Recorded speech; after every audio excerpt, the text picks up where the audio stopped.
მნიშვნელოვანია ის, რომ სახელმწიფო ისევ აგრძელებს მცირემიწიან ფერმერთა დახმარებას, როგორც უკვე აღინიშნა 50 მილიონი იქნება წლევანდელ ბიუჯეტში გათვალისწინებული იმისთვის, რომ მცირემიწიან ფერმერებს დახმარება გაუწიოს სახელმწიფომ, ეს შემოიფარგლება ძირითადად უფასო ხმით და ყველაზე მნიშვნელოვანი არის ის, რომ განსაკუთრებული პრობლემა ყოველთვის იდგა მცირემიწიანი ფერმერების დაუმუშავებელი მიწების თვალსაზრისით. სწორედ იმისთვის, რომ არც ერთი ჰექტარი მიწა, არც ერთი გოჯი მიწა არ დარჩეს დაუმუშავებელი, როგორც ეს იყო წინა საარჩევნო დაპირება, სახელმწიფო გააგრძელებს კიდევ კვლავ მცირემიწიან ფერმერების დახმარებას. ასე რომ ვთვლი, რომ რეგიონში გვექნება უკეთესი სტატისტიკა კიდევ მოსავლიანობის თვალსაზრისით და არც ერთი ჰექტარი მიწა დაუმუშავებელი არ დარჩა. მცირემიწიან ფერმერთა საგაზაფხულო სამუშაოების ხელშეწყობის პროექტის ფარგლებში წელს კახეთში მიიღებს შეღავათს დასარგებელს 99,000-ზე მეტი ბენეფიციარი, საიდანაც 73,000 მიიღებს ხმის ვაუჩერს.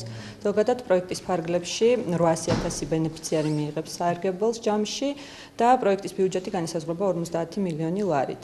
ამ შეხვედრაზე ვხვდებით გამგებლებს და გუბერნატორს და გავაცნობთ იმ სიახლეებს, იმ სპეციფიკას, რაც შარშან წინ გვქონდა და დაგროვილი საკითხების განხილვა მოხდება წელს, რომ უფრო კარგად და უფრო ეფექტურად ჩატარდეს ხმის სამუშაოები.